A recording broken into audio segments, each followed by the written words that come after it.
I know.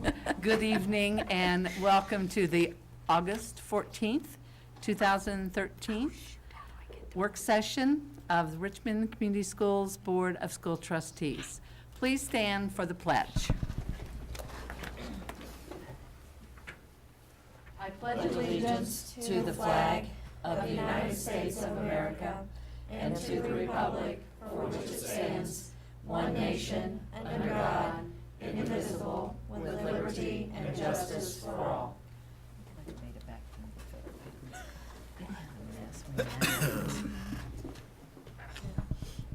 And now we're ready for the reading of our mission statement. Richmond Community Schools. We will graduate students who are literate, responsible, proficient in state and national standards, and college and career ready. And our vision. By 2020, Richmond Community Schools will be the highest performing school system in East Central Indiana. Thank you. And certainly both of these, our mission and our vision, came alive this week as our students return to school. So we are ready now to celebrate the joy of learning. For our first celebration, I'm going to invite our high school principal, Mrs. Whoopi, to come up and introduce this special group that we'll be recognizing tonight.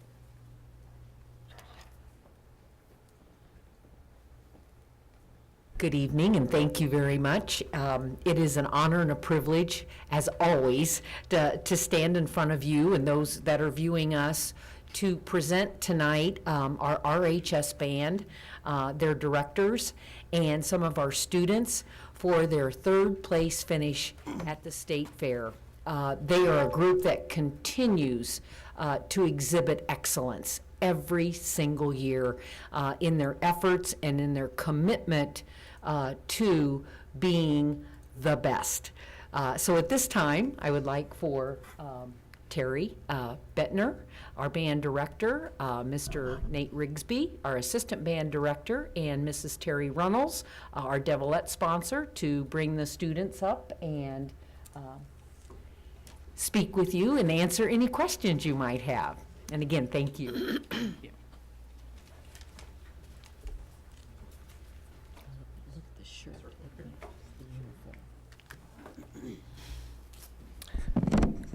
Good evening, Dr. Borf, members of the board. Good evening. We would just like to, first off, thank you once again for bringing us back here, recognizing the student achievement for the past summer. These students, I'm going to take a few moments and just kind of explain some things that we did over the summer and some changes, but some wonderful things that came about, some of the changes as well. I'm Terry Bettner, the band director. My assistant Nathan Rigsby and Terry Runnels back here. Not to mention, of course, the wonderful students, parents. The parent involvement this summer was just outstanding.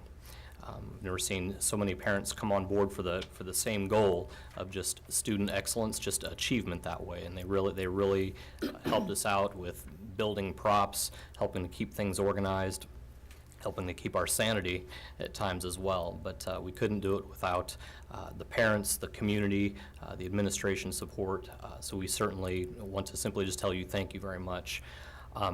Some interesting things about the summer, when you look at, we had numbers around 110, 112 students out there marching, and something that we always keep track of, how many students that are graduating, how many incoming students that we're bringing in.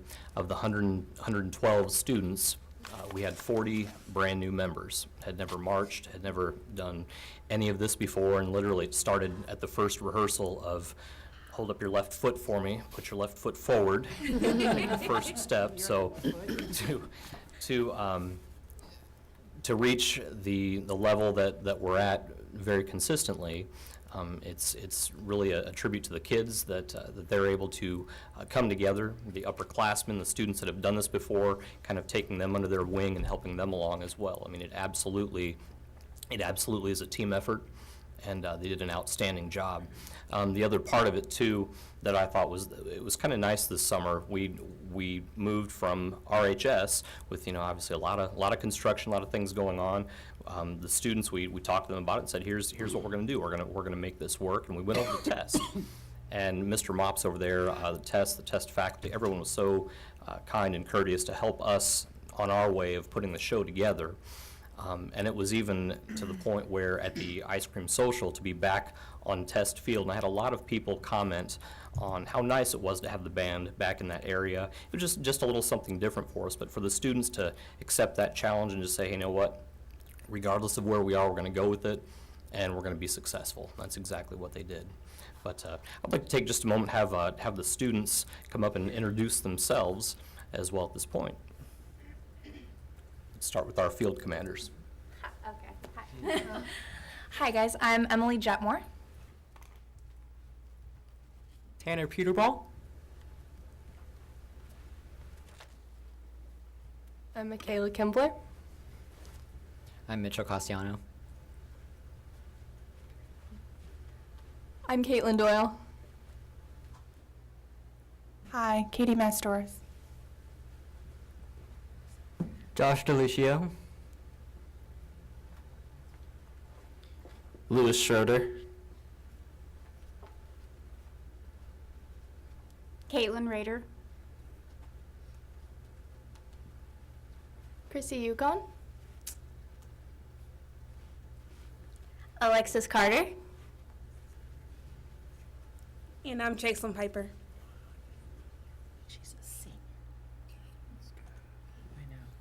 And again, I wanted to have Mr. Rigsby come up here as well. Mrs. Runnels, we honestly couldn't do it without a great team, without a great staff to make all of this happen. So, Mr. Rigsby. Good evening.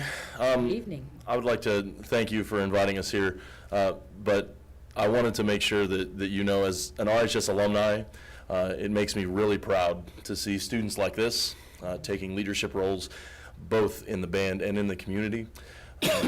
The community support was fantastic, as Terry said, but what a shining light for our community that these students are, and that we can remember that.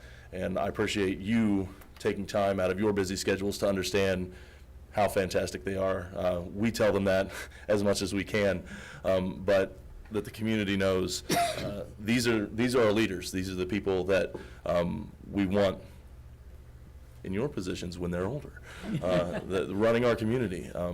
They're the future leaders of this community, and we love them. So thank you for your support all year long and tonight. So thank you.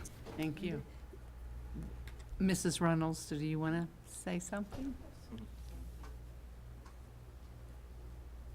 Thank you. I think the greatest reward as a director is to be able to work with these young individuals from year to year and watch how they grow as wonderful young adults. And you see them change in so many positive ways, and they bring so much to the reputation of the high school. And again, thank you for recognizing them as well. Thank you. Michaela, are you holding the Drum Caption Award? Well, was there something special that happened to the drum line before the actual award, the actual marching?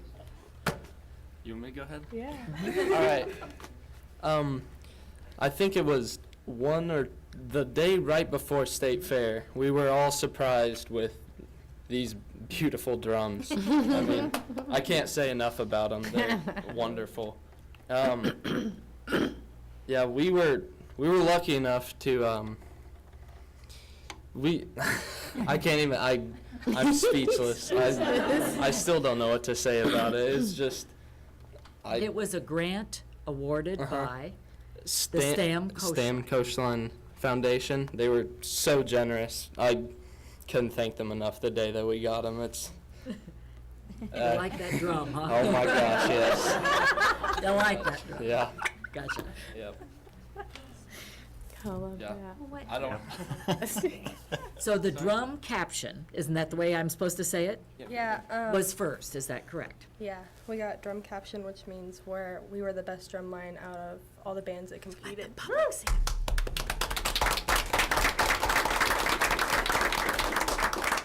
So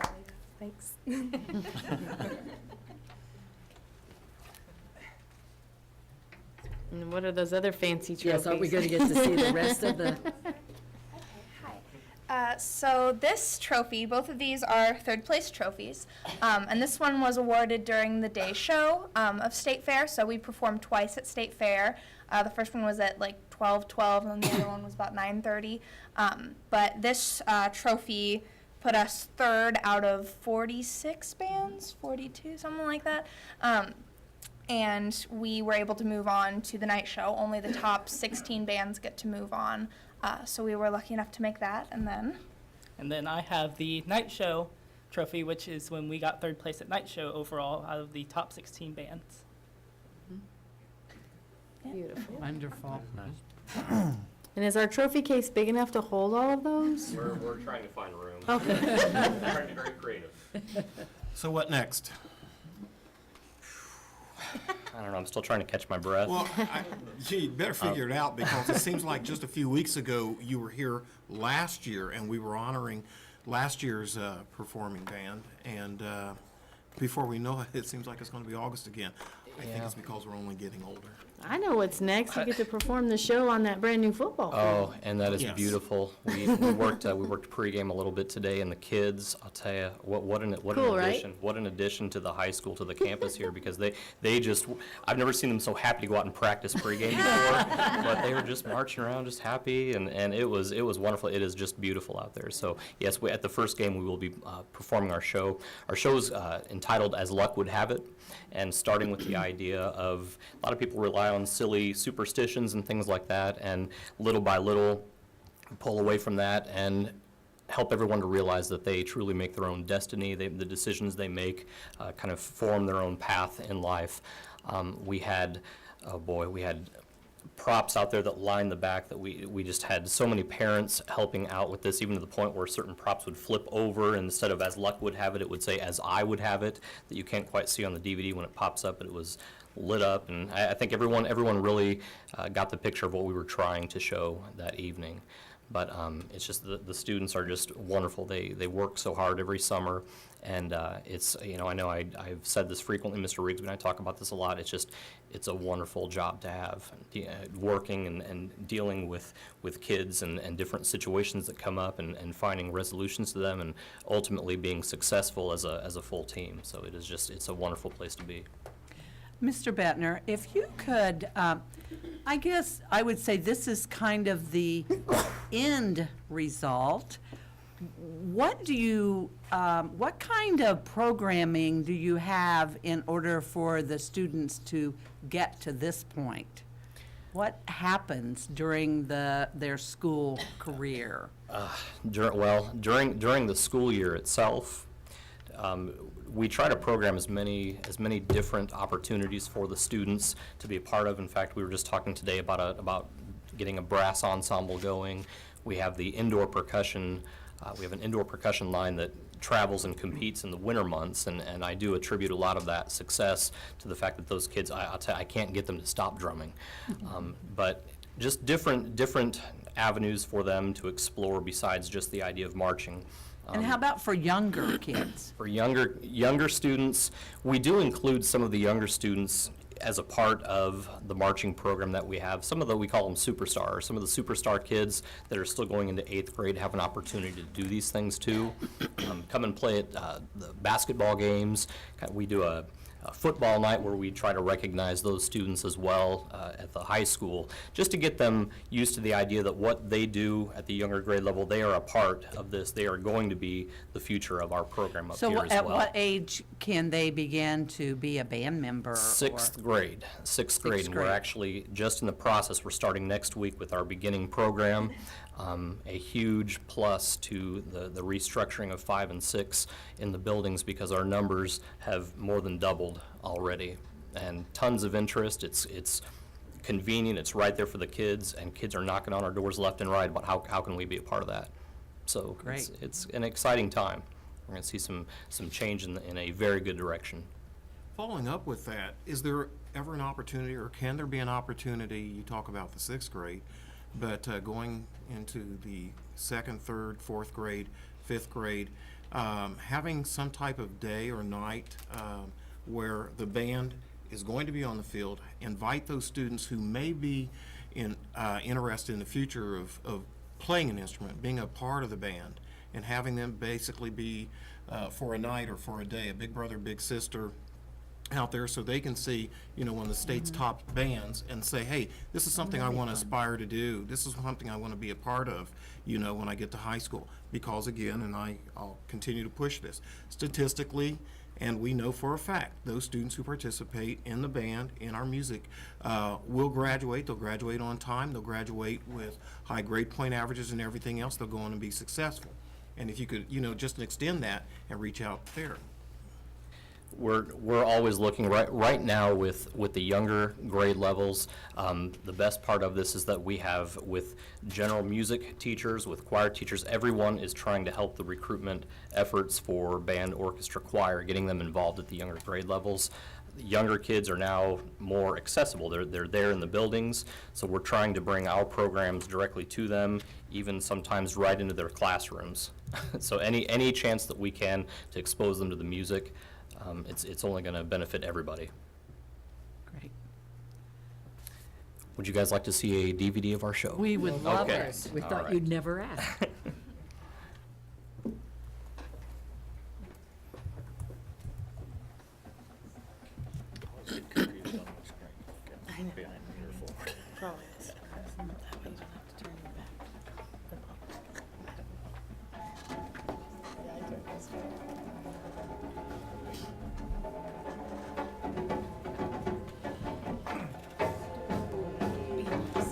No, I don't.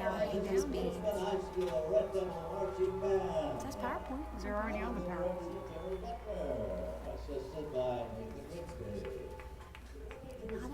That's,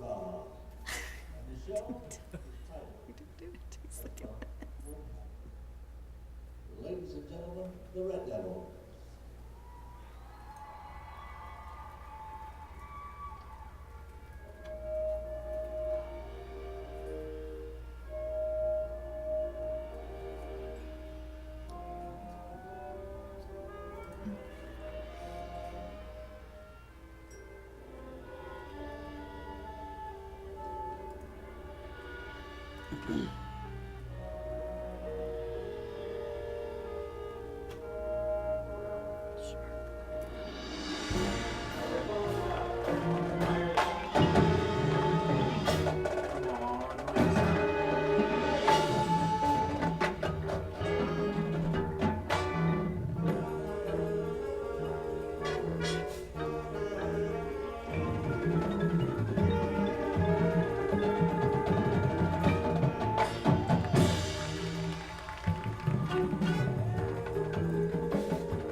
Maybe my luck will be better tomorrow.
Terry,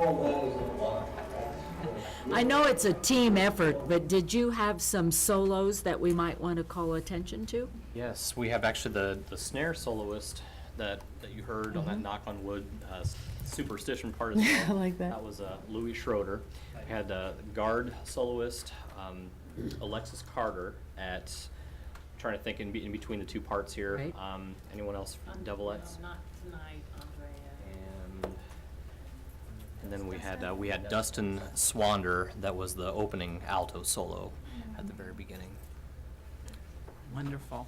Look, it's been weeks since I know it. I think that, no, the bottom line was just, for us, it was just a classy show. That's what I kept coming back to. And all of the staff, we kept talking about how just, it was a very stress-free summer. And usually that's not like us. I mean, we're kind of like, gotta get this done, and it was just, it was very low-key. We had a great time, and the students were just, they were smiling from ear to ear, and tears coming down their face, just joyful tears. I mean, it was an exciting day for us. So we appreciate it. Well, on behalf of the board, Jeff Slifer is going to read a resolution, and then we're going to hopefully. Drum roll, please. Louis got his drum.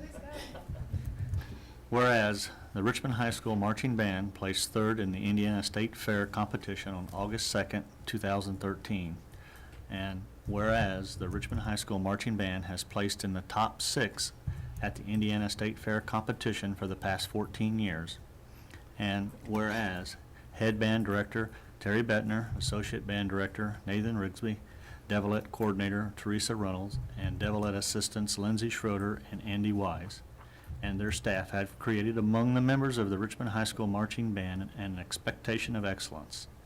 And whereas the Richmond High School Marching Band, through its consistent success, has created a standard of excellence to which all students in Wayne County and the Richmond Community School Corporation should aspire. Therefore, be it resolved that the Board of School Trustees of Richmond Community School Corporation congratulates and commends Mr. Terry Bettner, Mr. Nathan Rigsby, Ms. Teresa Reynolds, Ms. Lindsay Schroeder for accepting the challenge of excellence.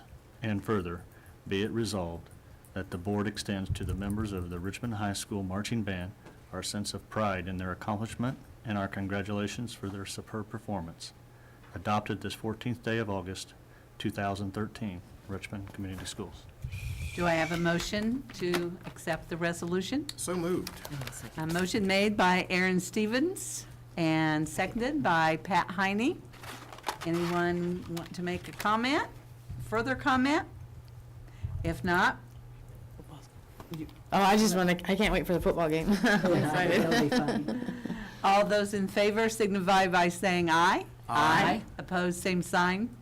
Motion carried.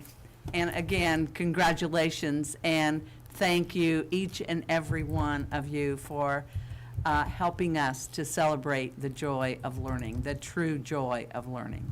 Thank you. And for putting our uniforms on. I know, for putting your uniform Putting on. our uniforms on to do it. We appreciate that. Did you want Thanks, to Terry. give that to them, or? Okay, we don't, Kelly see. Oh, Kelly, gotcha. That's a great red. He found a shirt to match their uniforms. Did you notice that? That's awesome. We'd like to continue this celebrating the joy of learning by talking about our first week back at school. And actually, our first week started well into the summer. I wanted to call special attention to the number of teachers throughout our system who have participated in special training, staff development this summer to prepare for the beginning of the school year. We had teachers participating in the Indiana Science Initiative preparation, which involved many teachers. Also, we had some who were involved in the early college project-based learning staff development. advanced placement training involving high school teachers, Teaching American History grant, which involved teachers at various levels. The e-learning conference that I think we've talked about before, but it involved teachers from throughout the system. We had teachers from Charles who actually taught in China this summer. They were there for a few, maybe 3 weeks. I can't remember how many weeks. 2 weeks. 2 weeks they were there. They were actually teaching Chinese students English in a summer camp. On the very first day, when the teachers came back, in the auditorium, we had teachers stand who were somehow connected to some of these professional development activities, and it was a good portion of the auditorium on its feet. We had many, many teachers who were preparing for this summer by somehow exercising their options to participate in professional development. So in our first week, we also had back-to-school special days for the 5th grade and the 9th grades. We had, for the first time, 5th graders coming in the day before school started and running through their schedules, or not schedules, but running through their locker combinations with their teachers, seeing where the cafeteria was, where the lockers were, where their gymnasiums were. We had some students who were very apprehensive about school, remarked to their elementary teachers later that day, things went really well. Now, this was a day of attendance for our 5th grade students. This was not well understood by some of our families.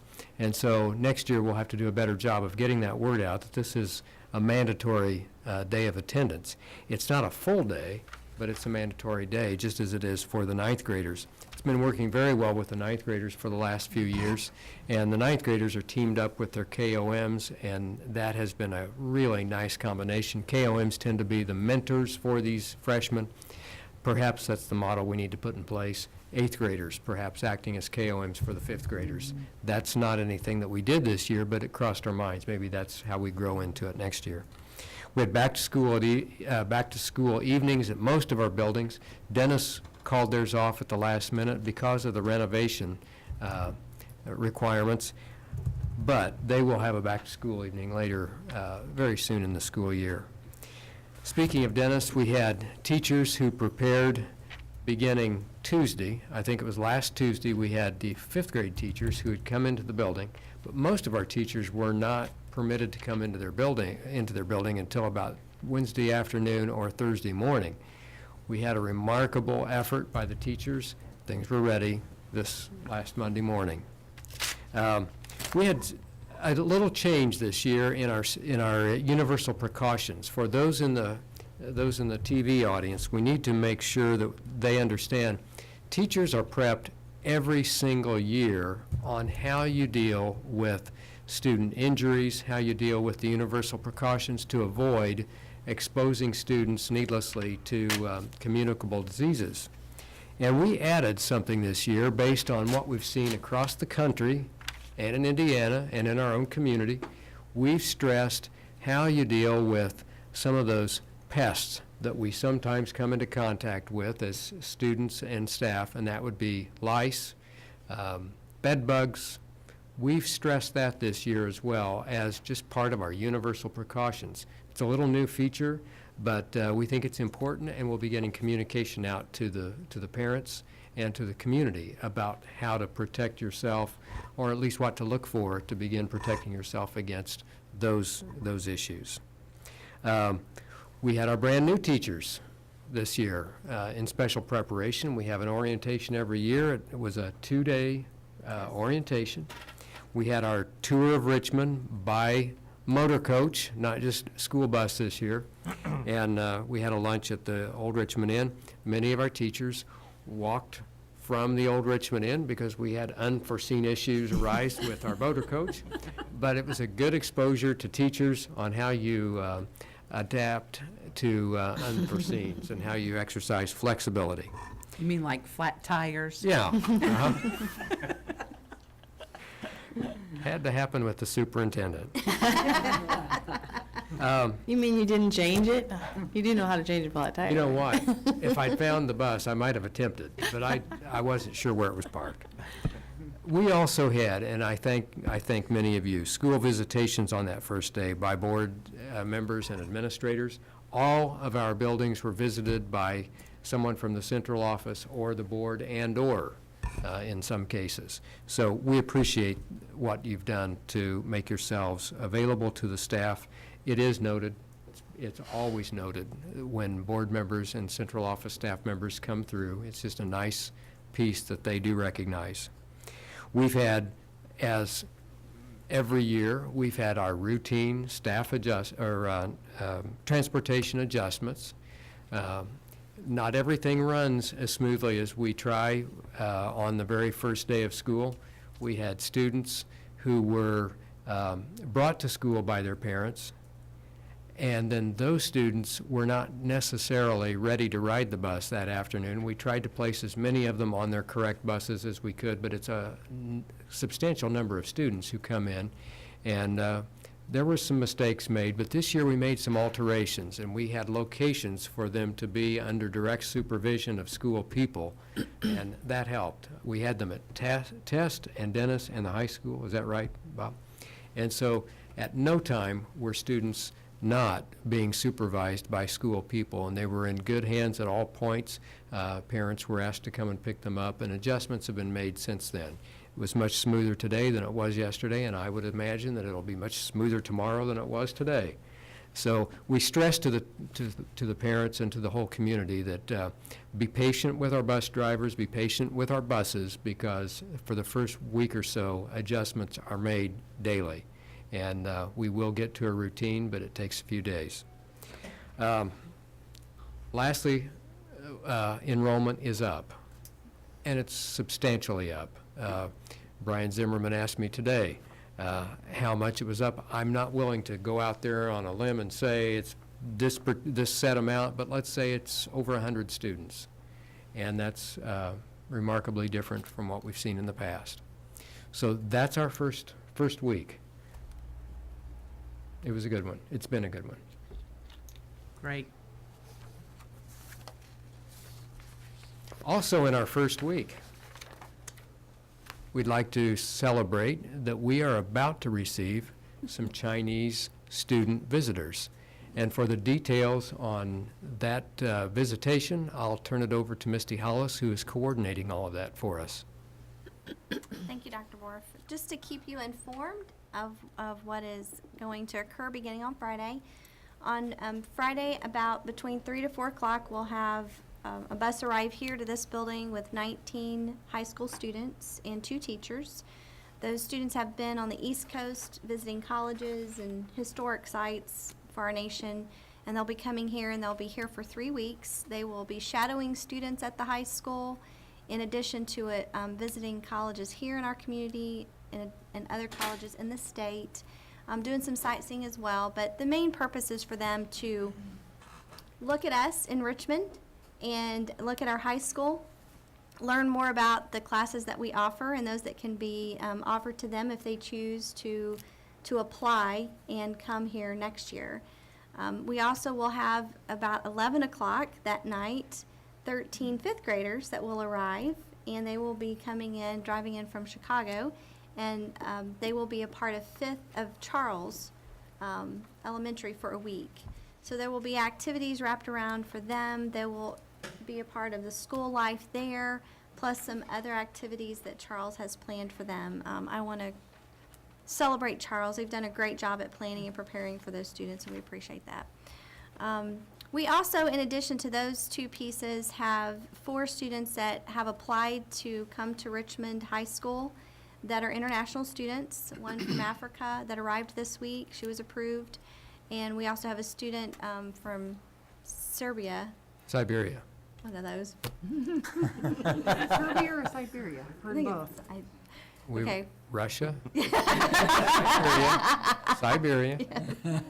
And he has his appointment to receive his visa next week, and then we have 2 approved Chinese students that will be arriving next week as well. We are looking for a host home for One of those, it'll be here for 10 months, from China, a boy. And then we're still looking for host homes for 5 high school boys as well. And anybody that's watching or anybody that's in this room is welcome to host those. It's actually easier if you have 2 instead of just taking 1. Yes. So it would be easier to take 2, and they can share a room. And I would love to give any information to you if I can. We're looking forward to it. It's going to be an exciting 3 weeks for a lot of people in our community. And I do want to take time and thank those that have volunteered and stepped up in a lot of capacities to help make those 3 weeks eventful. Carrie Ann Polkmeek at the high school has been extremely helpful in helping prepare for them and their experience at the high school, and all of those host homes that have already agreed and said yes as well. It's going to be a good visit at the high school, but I want to emphasize what she has said too. We need these host homes. We're trying to put forth our best efforts to make sure that they're seeing the very best that we have to offer, and we want to be able to show them our hospitality. So we've done a remarkable job, I think. With 19, we have 14 placed. Mm-hmm. But we need to make sure that the 5 boys also have a pleasant experience, one that might cause them to want to come back and join our student body next year. Thank you. Any questions? And they can contact you? Sure, they can contact me. I'll be happy to talk to them here at Richmond Community Schools. And I will send out to you the itinerary so that you know dates and times and locations in case you're just out and about and you want to stop in and say hello. It would be great. I think we should organize some time when we at least show up to say hello. I'd like to do that. Saturday night at Joe's Pizza. You're welcome. It's at 6:30. That's their first kind of endeavor of being together with their host families. And then on the 23rd, before the football game, we're going to introduce tailgating to our Chinese students. So we're going to tailgate across the parking lot on Hubetchison across from the stadium at 5:30 and let them have that exposure and experience. Fun. Okay, we are now ready to go to reports and discussion topics. And our first report, or our report, has to do with our projects update. Mr. Mays is, I don't know how he has energy to come to the podium because he has been working full-time and then some. Mr. Mays. This is the fun time because I can announce exactly where we are. Up till now, it's kind of been a guess. But at Dennis, we are 98% complete. We opened school right on time. The night before, didn't look like we were ready, did it? I think Mrs. Robinson, she's going to go get her sweeper and come over like she did at Crestdale. But we're down to the point where we're going to touch up paint, adjust casework, install some window shades, which they're doing right now, and complete the electrical. And then we'll do the final punch list next week. But they're working right now from 4 to 11. 3 or 4 people just doing the final punch list times that where maybe some door frames were damaged when paint when we moved in and so forth. We're fixing all that, and I think Jimmy's gonna wax all the floors this coming Saturday and Sunday, and he's really been upset because all the other schools' floors are like you could eat off of them, and his aren't that way, so he's gonna do it this weekend. At Hibbard, the HVAC, we're 99.9% complete. We just have some insulation to put on some piping in the boiler room, but all classroom units are all operating. They have noticed how quiet it is compared to last year, and so that's turned out really well. The Hibbard entrance, we call it 100% complete, and if you look real close, you can see grass growing in the areas where we have straw. The only other thing we have to do is the landscaping, and that's after we have a hard freeze. The benches have been ordered, and we should have those by the middle of September, and that'll give that a complete project. At Charles, we are 100% complete. Just a couple of paint items that we have to do and put the drapes back up, or the the blinds, but Charles is 100% complete, floor's waxed, and it looks great. At the football field, the turf's 100% complete, bleachers 100% complete. All of the concrete work is 100% complete. The press box is complete, except we're now in the process of wiring it up, hooking it up, making sure all the lights work on the football field, the sound system, and that'll be ready by the end of this weekend. The storage under the press box, if you've been by, you see all the white structure work. Well, we're putting storage and 2 dressing rooms underneath there for soccer. Okay, the storage room won't take any work, but in the 2 changing rooms, the construction technology group, they're going to go in there and they're going to construct the walls. They're going to construct the nailers on the wall to hang their clothes and their backpacks. And so that's going to be one of their projects this fall. And then if you see the old goalpost out in the southeast corner, the construction class is taking that, and that one's got a big chunk of concrete on it, and they're going to bust that up and put some additional extensions on them so we can set those on the old on the practice field. And as of today, on the practice field, we've reseeded that, and we've put fertilizer. All the ruts are now gone that's created by construction, and the football team said that they would normally go on there like the first or middle of September, and it'll be ready with grass and so forth. And then if you've noticed, they did have a contractor come in. We updated the ticket booth, put a new roof on it, reworked the trim and the fascia. Chad Bolzer's father, Yes. On his own, came in and painted the ticket booth, and also painted the storage / concession stand that we've had on that one side. So that whole complex is ready. But at this point, I'm proud to say that we're completed. We had school, teachers were happy, staff was happy, and the kids were happy. Yeah. The joy of learning. Yeah. Jeff? Now, the parking lot at Charles is We still. do have lights.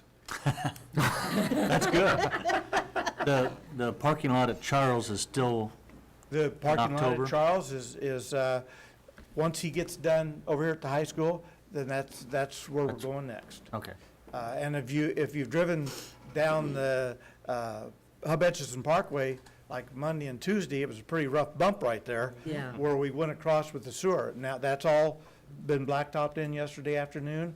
The sewer's all in, so that's all 100% complete. And how did the bus drive at Dennis work? I mean, that is awesome. It did. It worked perfect. And the drive at Hibbard for the parents? Yes, is oh, they love that. Good. And, you know, it's wide enough that we had hoped that they would come in single lane, and, well, we knew what would really happen, that they would come in and double up, but that is, and they've done that, but it's really relieved the pressure on L Street, Oh, I bet. where they've been backed up waiting to come into the site. Right. Is this when we are supposed to ask about the celebration and opening and dedication of the football field? We want to make sure that we publicly announce when that is and what's going to happen that evening, and that you still need a 52 red or white convertible. Right, and they're working on that for the first home game with Connersville, and that I think Bridget's putting some publicity out, and so is Mr. Balzer. And so that will be August 23rd. Right, on Friday night, 7 o'clock. There's a lot of things going to happen that night. So, you know, with the band, with the students that we have from China, and bringing back football players from as early as we can. I know that there's several people from the 1952 championship team's going to be there, and it's going to be a fun night. Great. Okay. Well, thank you very much. Thank you. Thank you. Thank you. Thanks for everything that you have done, I feel like Ron. we should applaud for that one. Appreciate it. lot of work. Okay, we are now ready for action items. For our first three action items, 5.01, 2, and 3, I turn this over to Mr. Coddington.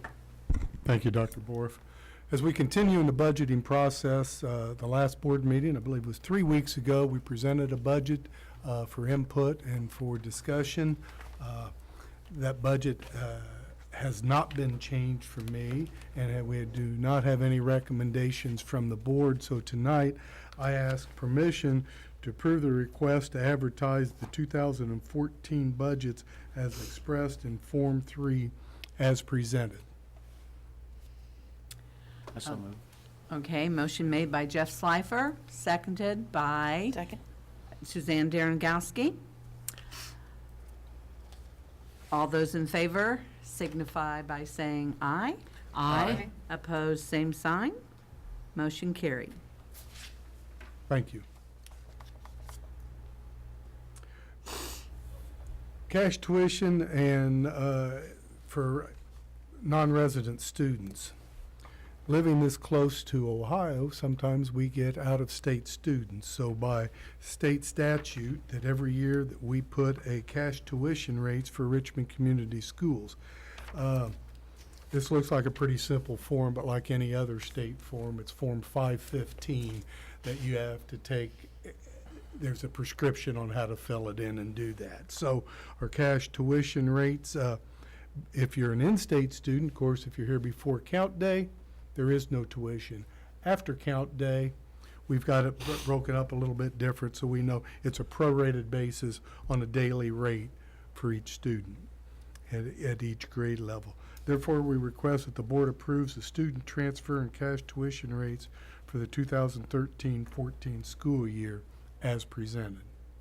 Do I have a motion? Pat Heine makes the motion. Dixie Robinson seconds it. Comments or questions? All those in favor signify by saying aye. Aye. Opposed, same sign. Motion carried. And we're asking permission to publish the annual financial report, again, by state statute, before, no earlier than August 1st nor later than August 15th. We need to publish a financial report to the Department of Education on or before August 31st. You will see that report in front of you. The board, we ask that the board approve the request for permission to advertise the 2012 annual financial report as presented. Okay, motion So made moved. by Jeff Slifer, seconded by Aaron Stevens. Comments or questions? All in favor signify by saying aye. Aye. Opposed, same sign. Motion carried. Thank you. Thank you. The next two items, 5.04 and 5.05, are related to human resources, and I will turn this over to Mrs. Stewart. Thank you, Dr. Borf. We have an action item that we're submitting for your consideration tonight. We've received a request that 2 new positions be added to the classified contractual salary schedule. Administrative Assistant for Student Behavior and E&L Instructional Interpreters. We ask that they be changed from employees on claim to contractual salary, to the contractual salary schedule. And it's also been recommended that the Career Pathway Specialist that was paid on claim last year be reverted to a contractual position rather than employees on claim. This particular position is 100% funded from the Perkins Grant. It's recommended that the board approve the salary schedule additions as presented. So move. Motion made by Aaron Stevens, seconded by Pat Heine. Comments or questions? All in, I think, I do want to make a comment about, I think this recognizes for us that we are an international school system, and not just what Misty was saying, but that a number of our students require extra help with English, and I appreciate that. I think it may be long overdue. And I know a number of teachers that I talked with on Monday really appreciate the fact that they're going to have that extra hand with that language. Well, and I also wanted to say too that people I've talked with at the colleges have been very happy with the career pathway specialist. It's been very, very helpful. Okay, all in favor signify by saying aye. Aye. Opposed, same sign. Motion carried.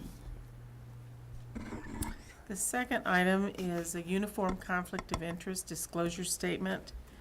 And upon approval from the board, the disclosure statement will be forwarded to the State Board of Accounts and the clerk of the Circuit Court of Wayne County.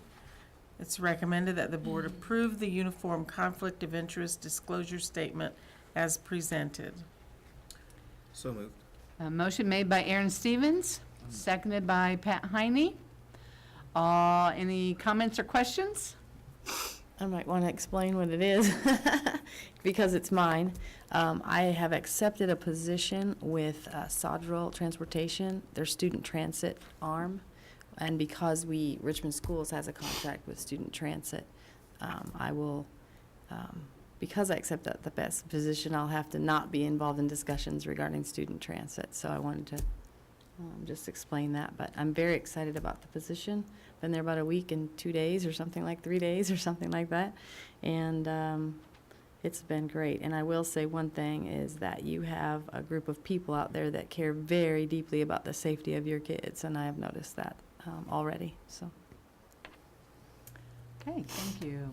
All in favor signify by saying aye. Aye. Opposed, same sign. And one abstention, please. Motion carried with one abstention. The next item is first reading of Policy 1220, Employment of the Superintendent. Now, this comes to you as a recommendation from the superintendent, but I want everyone to know the superintendent had nothing to do with this. This was an initiative created by the board, and the superintendent does appreciate it. Dixie, would you like to read how you would recommend that this policy be revised? Okay, I don't.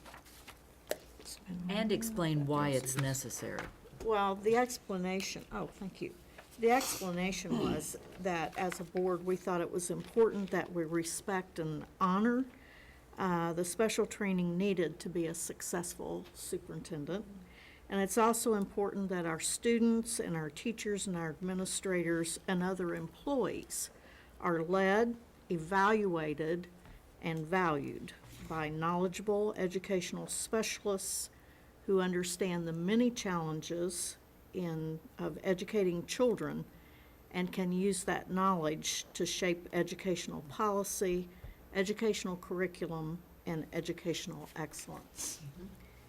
And in the policy that we had, we are adding, as the chief executive officer of the district, the board requires the superintendent of Richmond Community Schools to hold and maintain a valid Indiana superintendent's license during the term of employment.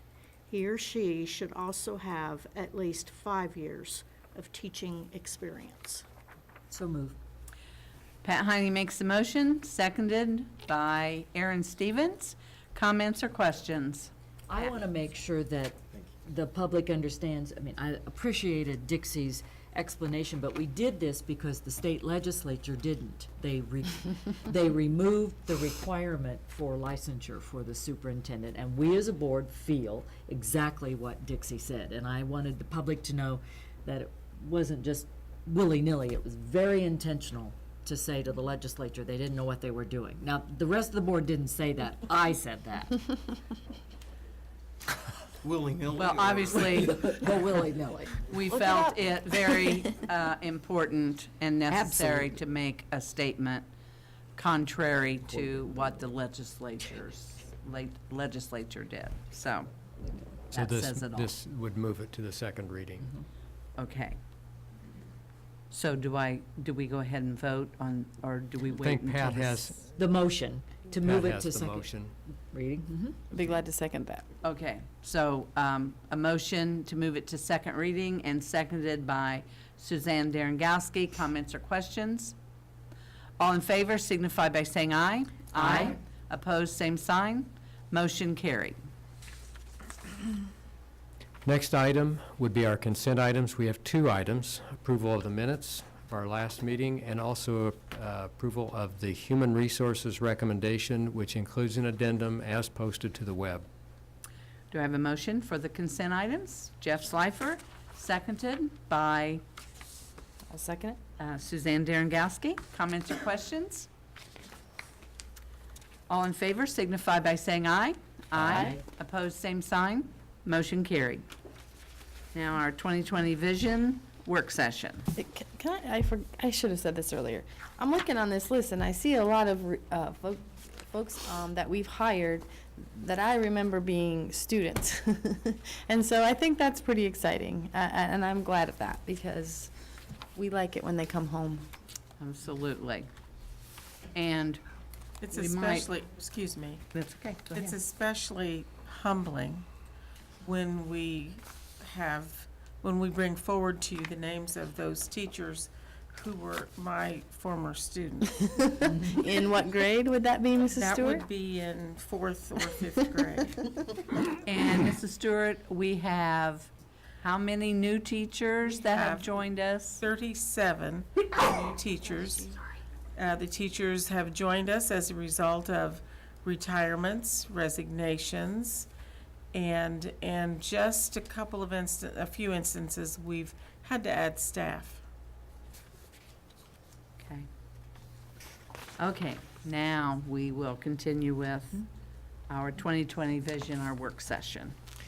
This is a continuation of a conversation, discussion that's been going on at the board level for several weeks. And at the last board meeting, we discussed a document that detailed the board goals. It was a document that looked strikingly similar to the one the previous year, but there were some significant changes. And following that meeting, we had a small committee, an ad hoc committee of the board that came together and made some changes to the document that was discussed at the last board meeting. Pat Heine and Aaron Stevens and Dixie came together, I think it was the very next day, and began revising. They tweaked that and edited, and what you see is a document that, and it's posted to the web as well, but this reflects some of the changes that they made. And I would be glad to turn it over to them so that they can explain to you why they've made these changes. But I would also, following their discussion, recommend that you consider approving this document tonight. Okay. We just tried to reflect the discussion that the parents initiated in one of our very first focus group or community conversations about the culture and climate that they wanted their students to experience. And they used the word joy of learning. And so we tried to incorporate those words as well as concepts. And we did it in the subtitle under Developing a High-Performing Culture Where all experience the joy of learning. We added a new paragraph, or reworked, Dixie, our English teacher there, reworked the leadership values introduction to lead with the joy of learning and individual success. And that will drive the leadership values that support the individual needs and talents of our students and employees, and added student-centered as a value, because we had forgotten students in our list of values. Even though they're always there, we wanted to articulate that intentionally and purposefully, and then added, because we understand that you have to measure things, and while joy of learning is very intangible, there are some ways that you can look at the culture with measurement, and so those were added under school culture. Would you like to hear them out loud, or do we need to read those out loud? Probably, because I think we made our superintendent pretty nervous about figuring out how to measure the joy of learning. So, And while we understand it's intangible, and we understand that the joy of learning is defined by each and every person in a very different way, but you can ask people if they are experiencing for them that particular sense. 100% of students are in learning environments that stimulate and produce joy of the learning process. 95% of students demonstrate engagement in positive educational practices. That says a lot about what we will offer students to get them to the place where they are experiencing the joy of learning. 100% of schools have identifiable rituals and celebrations that are important and unique to its community. I spent today at a conference talking about lovable cities, and the number one thing in lovable cities is that they have rituals and traditions that allow people to engage emotionally with their school. And this is extremely important. Appreciate that. And number 4, 100% of schools provide appreciation and recognition for improvement, excellence, and participation, meaning we recognize good stuff when it happens, and that we have to build on the assets and the positive. And I think if we have the identifiable is huge, because if we write that down, then families will know that we do pay attention to that culture. So I think as much as anything, it's up to us to encourage our schools. We know they have them, but to articulate them in an intentional, purposeful way so that people know what they are and how that connects to them. and am I correct in stating that this is not only for students, but it is also for staff, because we want the joy of learning to be present? And I appreciate that, because in that subtitle, I didn't give the emphasis to the all as we thought we should. So I will reread it. Developing a high-performing culture where all experience the joy of learning. And maybe we want to underline it or something, I don't know, but the all is indeed all-inclusive. Erin or Dixie, you have anything you would like to add? I just wanted to say that I know we talk about measuring joy of learning, but joy of learning is something, you measure the outcomes of the joy of learning, the results of joy of learning. It's where really you have to talk about what is it, what does it look like, because it's kids engaged, it's where they are leaning forward by choice, paying attention and getting involved.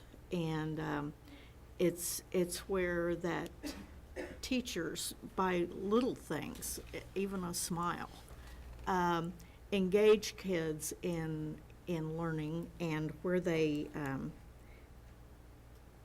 sometimes we say, well, it's just a bunch of fun. Well, it's fun, but it's what we call serious fun. And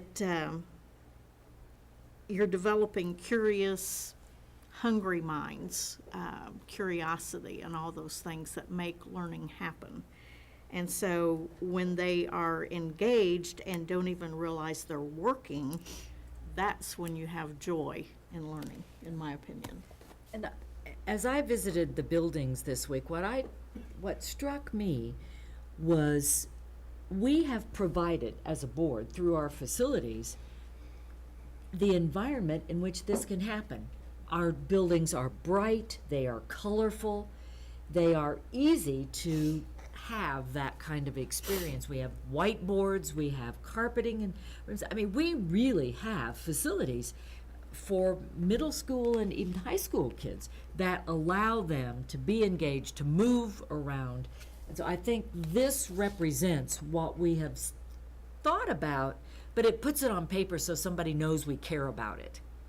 Well, and I think that we need to let everyone know that we know that testing is still a part of us. Absolutely. We are trying to find a balance here. And I will have to say that I had several teachers say to me, joy of learning. I mean, they were absolutely thrilled, because we haven't used those words lately in education. Parents too, let's not forget the Well, parents as they contributed to exactly. this. Parents also, but as I was going around to schools, and after our opening day ceremonies, people seem to be really grasping that and pleased. Aaron? I liken this to, as we think about it, developing a high-performing culture, as Pat was reading, where all experience the joy of learning, and the leadership values that we have here. I look at it, I look at developing the high-performing culture, that destination that we're aspiring to get to, and those leadership values are the different roads, and they're different roads, different corridors and avenues that we can take to get there. Some are more easily to take, others are a little bit more difficult to take. However, with what we have in there, it gives you the fuel, it gives you the vehicle, it gives you everything else that you need to travel that road to finally get to that overall experience of the joy of learning. And that's one of the things that excites me about this when we see it and we look at it now. And we can look at it again in a year, and we'll think that there may be some things that we can take away or some additional things that we can add to it, because we continue to build on the joy of learning. So I just have one, I think we have a correction. I know what it is. The systems approach, the second value, we use the verb instead of the R. capital R. Mhm. And all of them have. I was about to bring that up. Okay. Oh, Yeah, So that's a minor problem. should we move to accept this with that correction? Oh, Dixie, I'm We're sorry. done discussing.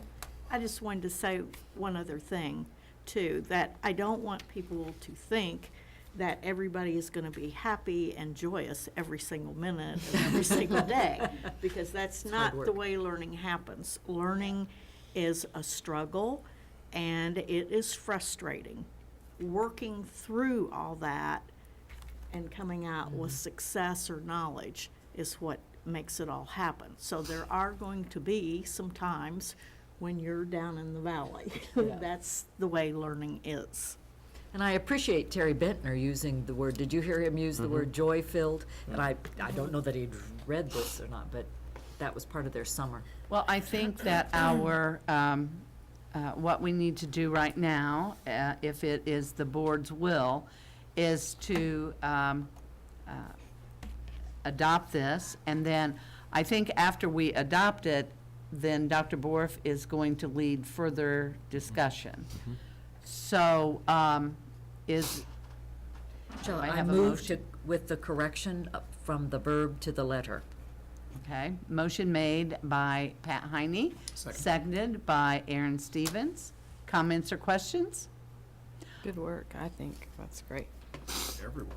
Yes, very, Fun very conversation. pleased with it.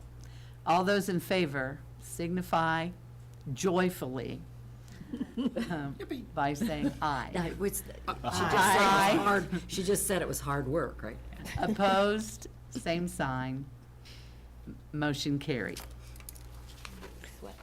Well, I would like to lead the conversation here, the discussion, by saying we have initiated dialogue with principals and with the REA on this informal discussion. Some of the discussion we had with the principals was some of the best that we've had in many discussions, because it does focus on determining what constitutes joy. Dixie touched on some of the topics that we've discussed, because fun is not necessarily what we strive to provide every day in the classroom. Fun tends to be in the moment. Joy, we said, tends to be something gathered over time. Now, that time can also be a very brief period of time. It could be from the beginning of class to the end of class. And within that period of time, there may be a great deal of struggle. There may be some tears along the way, but there could also be joy in overcoming or seeing our way through it. That also may take a year. It may take 3 years. So that was one of the conversations we had that the principals wanted to talk about. Probably consistently through all the conversations, and this is with the teachers too, the topic of student engagement has come up. Students who are engaged tend to be those who can see what they've achieved. Engagement is what other elements of your board goals are about. We're looking at technology in a different way, and we're talking about engaging students through technology to get to the content areas, to get to some of the ends that we've discussed. Struggle, however, can be mistaken for drudgery. And we want to make sure, and even the teachers brought that up too, drudgery is not the same thing as a struggle. And so we want to make sure that as we talk about this, we distinguish between those two pieces. Drudgery is low-level engagement, if there's any engagement at all. It's low-level clerical work in many cases, and you can't expect someone to be too engaged in that relentlessly, consistently. So that was one of the conversations.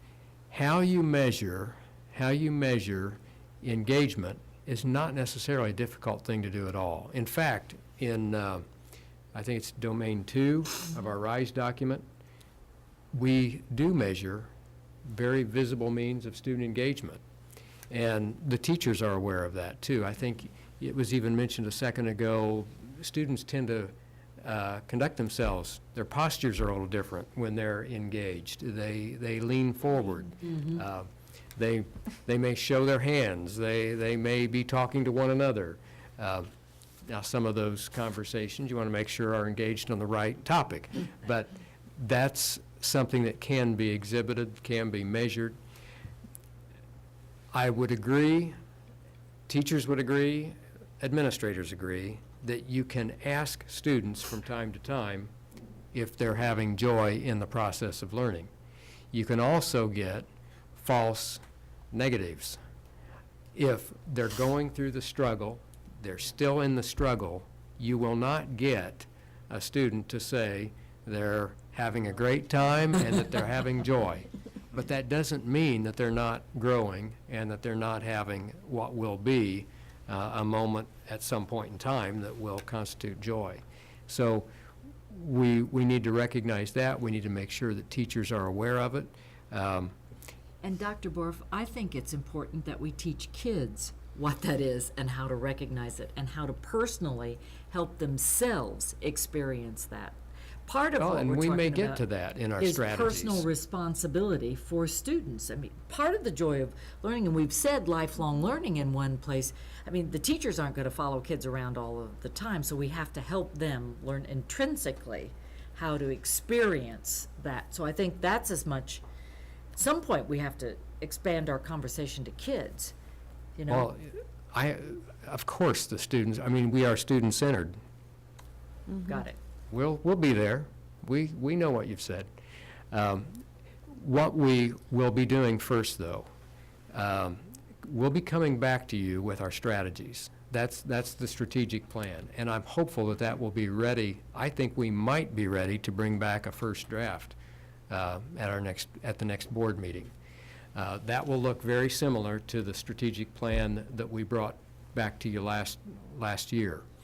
It will be updated where it can be updated, but then there will be new pieces in that reflecting some of the new areas that you have added to your board goals. That will be discussed further with the REA. The REA has already been briefed on this. We met last week. We discussed this last week. We know it's going to be an ongoing conversation, and I would guess that there will be elements of this strategic plan that will be in flux throughout the year. I would guess as we go through, there will be pieces that we will want to amend as time goes on, and a strategic plan can be just that. But we will also have some goals that we'll be talking to you about in the next meeting.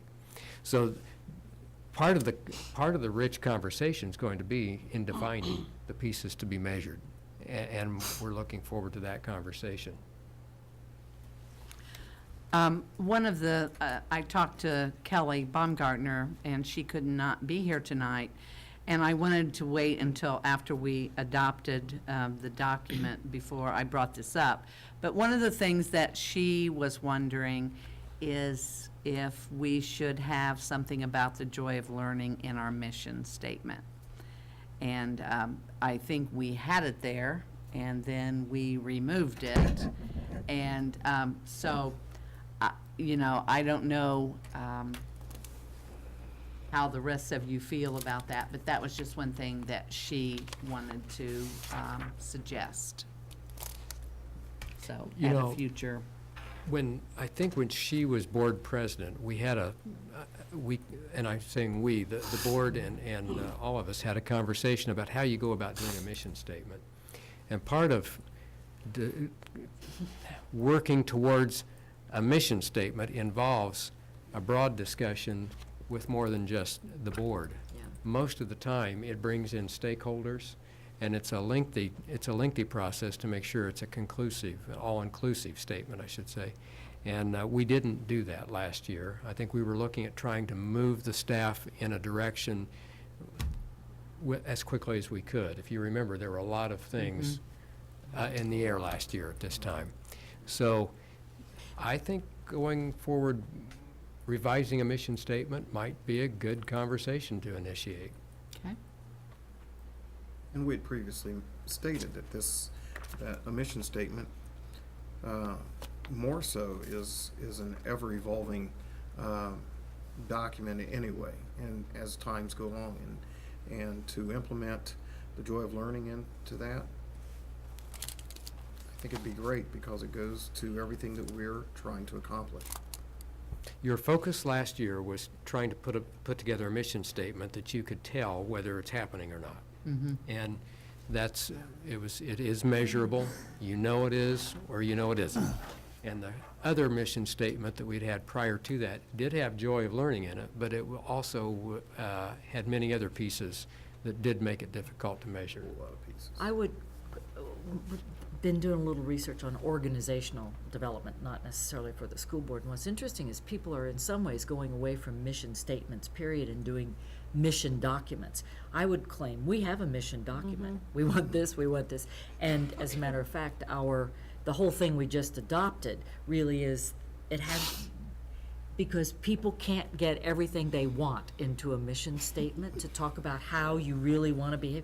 And so then you get to wordsmithing and you belabor all those little things. So the whole document that we have created really does, it is our purpose, our mission as it is seen. So we have to think about giving everything, because I can't imagine that we'll ever get a statement that isn't 90,000 words long with a run-on, right, that includes all that. So we might want to start thinking a little differently about our whole mission rather than a mission statement. I mean, I'd much better driven by a purpose, a mission, and a passion, which I think these documents are. So it'd be kind of interesting to think about that in the bigger picture. Okay. That brings us to follow up old business. Any, Pat, I'm on a roll tonight. I've been too many meetings or been reading too much. In light of what we did with the employment of the superintendent policy, and in light of the discussion in the paper after the grading system debacle that came out of the Department of Education and the changing of grades and all of that, what is the board's role in making a statement about that? I mean, what do we do with our concerns, our angst? I mean, you articulated, I think, our position that we're very concerned that there be a fair way to judge schools. What do we as a board need to do? Do we need to call Glenda Ritz and say, here's what we're thinking? I don't know where to take the concern I have about what's going on as the result of things in Indianapolis. well, and you might share what Fort Wayne schools did to kind of make if I'm clear, I just have read a bit of the article. Fort Wayne School Board declared they weren't going to pay any attention to the grades. Basically, they To said the extent they could. to the extent they could, they were not going to pay any attention to the grades. And until the grading system recognized that not every student comes to school prepared, there are students, poverty issues, so on and so on and so forth, and that Fort Wayne's doing the best they can for those students, and the the grading system didn't recognize that. So they made a very public statement against that. And I don't know that I'm ready to go there. I'd like to see what's going to happen, but what do we do with that concern? Well, I was going to say something to the students, and it just slipped my mind as we were talking. But the board speaks through its resolutions. It had a resolution tonight. Individual statements go into our DVDs, and there's a history of it. We create documents and so on, but the board itself speaks through its resolutions. The Fort Wayne board did what you have to do. They spoke, and that's the largest school system in the state right now. They felt that they needed to be out there making this statement. There's a lot of frustration, and I think if you just articulate that through a joint statement and resolve to have that put into record, we'll send that to your legislators and to the governor. But does that do anything to undermine Glenda Ritz and what she is trying to do? Or is would that be considered a support for what she's trying to do? I think she needs to hear from school boards. I think it could be very supportive. She's putting together a team of superintendents who will be looking over the grading system and reviewing that grading system to see if it's something that can be tweaked. Salvaged? Salvaged. Let's not even use the word tweak. Yeah, Salvage. because it really is, there's a fatal flaw, and Yeah. that's the growth model. And the General Assembly has recognized that the growth model is not something that is working right now. So they even adopted legislation to revise some of that this last year. So I think everyone recognizes that something is broken there and it needs to be fixed, because until it is, we have something that we can't place a lot of confidence in. But So recognizing it and not speaking out, that's what worries me, that we just sit here and talk about it. I mean, doing something specific. So Well, can and you? go Sorry. ahead.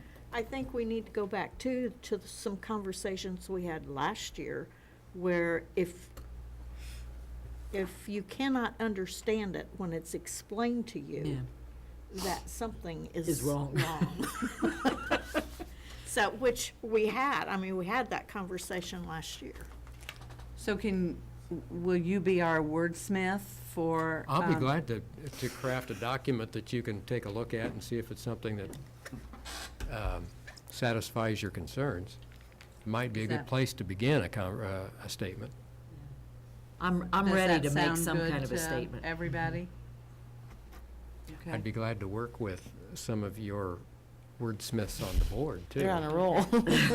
I think that would be wise, because it should come from the board. If he wordsmiths and presents something to us, let us go about doing the yeoman's work of it. You're so saying that- we'll have an opinion if he does it and we don't learn Yeah. from it? No, I just want to make sure that it reflects the board's intentions and doesn't fall back upon reflection of the superintendent. Okay, so Aaron Sense has of protection. volunteered. And, is that correct, Aaron? Okay, yes. So Aaron, Pat, and Dixie we'll get together and we'll put a little something together, okay? Won't we, Aaron? Yes. And Dixie?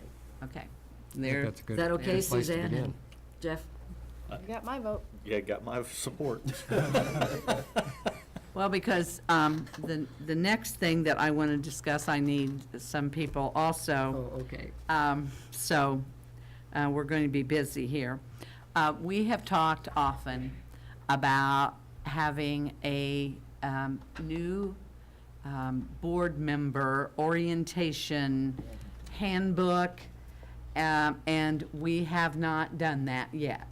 And so it is my goal to get that done so that we can use it on a new board member that is forthcoming, which is Susie Hively. You have 8 meetings. Exactly. And so I did have some conversation with Michael Adamson last week, and he has kind of given me some information and an outline of what we might want to, we want to make it our own, but at least that gives us a beginning. So, with that being said, I hope that you will all agree that we do need this, because we, you know, every time we have a Absolutely. new board member, it's the same thing, where we're without that guidance. And so, anyway, I would like to have a group that will work on this handbook. I'll volunteer for it. Okay, I have Jeff, I can and help. I have Dixie. I can help with that one too, if you want. And I would like to be involved in it also. I can and- edit. Okay, great. Yeah, I will volunteer that. Once you guys work it and you need someone to look it over, I'll do that. Okay. So, anyway, hopefully, we will be able to get something together pretty quickly and come back to you.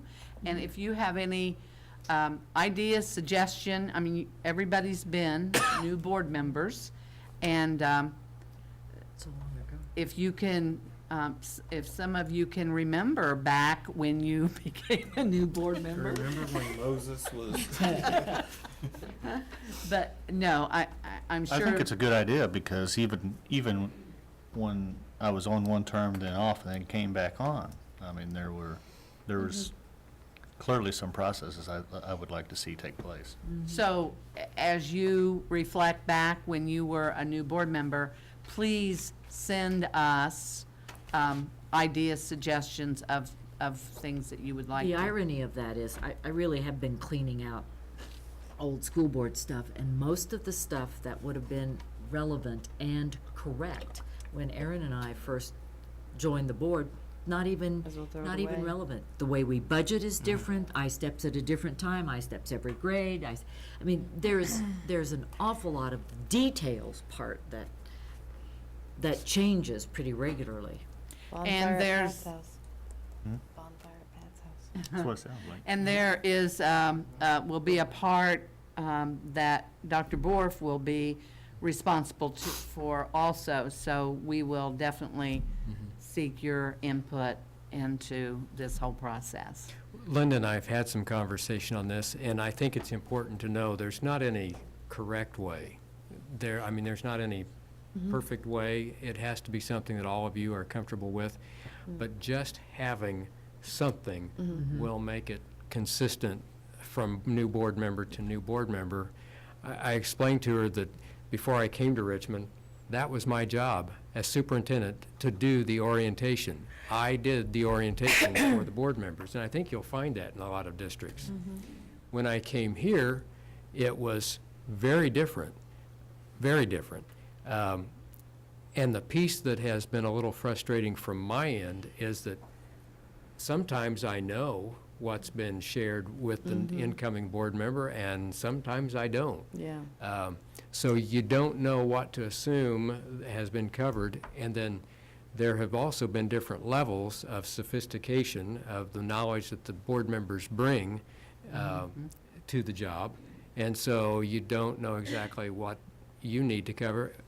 We need to eliminate the guessing game and just have something. I like the idea, and I like what Michael Adamson suggested. It's a great framework. Well, it's a great idea to use them. They've done a lot of work. Why not? Exactly. Why recreate the wheel? So. Yes, and he said if we need him for anything, just, he would be glad to help us.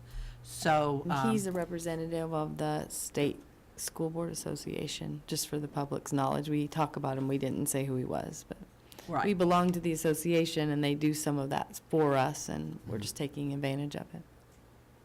So it will be a document that will be fluid, because I'm sure that, there will be changes that will probably have to be made. We'll learn as we go along, but at least the we'll know, and the board members that will be taking their seats will have some guidance also, because right now, there's not much. And one of the things I've noticed is that, look, a number of you have had direct responsibility on the educator side, and moving to the school board side is Making that change. very, very different. Very different. And that is worthy of a section in this book, exactly what is the role as it compares to the other roles you might have had in the school system. How to bring your experience with you and stay at the board level. Exactly, Absolutely. exactly. Okay, well, great conversation, and thanks, and we'll be asking for everybody's help in this. And now we are ready for our public commentary. You don't, Brittany, are you going to? Brittany's going to. Okay. Bethany is going to publicly comment. Got myself all worked up too about it. Actually, last night I became involved in something, and it's a multicultural festival. And I Bethany, would you immediately- please identify? I am Bethany Norwalt, and this is my friend. Sandra Roussel. Mm-hmm. Okay, great, thank She's you. a local business owner in the community, and she's heading up a multicultural festival. And we immediately thought of the schools because of everything that's going on with the foreign exchange students and all of that. The goal of it is to celebrate Richmond's great diversity and share the history of our various cultures. It's going to be down in the Depot District on what, 15th? September 14th and 15th. Yes. What were those days again? I'm sorry. September 14th and 15th. Mhm. The cost is free to do whatever you want at a booth, and this could be a fundraising opportunity as well for your various groups. A lot of people are like, well, how is it cultural? How is it historic? Well, really, everything we do is immersed in culture and history. I'm going to be there for Sprout as an agriculture ist. And, you can really kind of just be as creative as possible with it. So I was just looking at some of your clubs before I came, and, your drama club could do a comedy or tragedy performance and explain how that's historically significant, or I don't know if the drum ensemble would be going on this year with Sir Van Note, but something along those lines, any of those types of things, and then of course can be a fundraising opportunity for you. It's completely free to be a part of it, and we just wanted to come and talk to you about it a little bit tonight, let you know that was going on. So if they're interested, what do they do? We have a website, and it's www.indianamulticulturalfestival.com. And everything about it, the vendor application, the whole 9 yards is there. There's also sponsoring opportunities, but then that gets into me selling you things. So we're not gonna talk about that, but tonight. But there, you can go ahead and go on there and check it out. And it's gonna be, we really wanna bring families into the Depot. They've been really supportive of this initiative, and we're excited. Indiana Multicultural Festival, all lowercase, all one word? One long little. Okay. Okay, and we No stuck it out, hyphen? even though there was no first commentary, really, like normal. I didn't look it up. Uh-oh, we missed So, yeah.